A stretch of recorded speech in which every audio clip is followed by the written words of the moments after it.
Yes, yes. Nah, no bias sports review. Getting ready to watch this Errol Spence Tim Zoo fight. Watch Errol Spence come back to the ring. First fight since getting dominated by Bud Crawford. So I'm anxious to see, what he gonna look like. He been looking pretty good in the press conference and all that. But the thing about Errol is Errol one of the type of fighter you can never really tell what's going on or what he thinking when it comes to the press conference. You know what I'm saying? He's always kind of like, pretty much, Errol. So I'm anxious to see which Errol this is because I was, me being a fan of boxing, not a fan of any boxer, period, just a fan of boxing.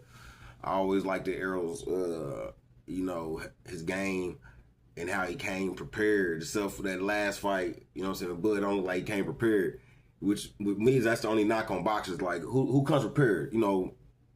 That determines who's champions and who's the respected fighters in my eyes. Who comes prepared every time? That's how I rank my top fighters. Is like based on who comes prepared every time. You know what I'm saying? He didn't come prepared last fight, so he say. We going off what he said. You know what I'm saying? So uh, I'm anxious to see what Errol shows up. Tim Zoo, we already know, but Tim Zoo kind of been like his last few fights. So me personally,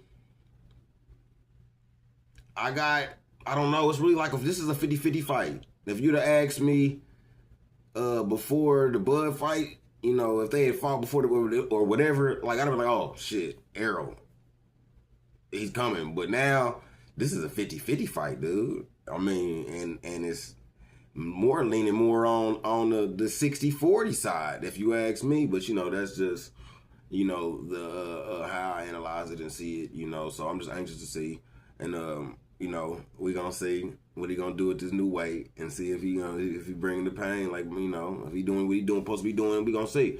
So the fight supposed to be later on tonight. So we gonna see what it do. Yes, yes.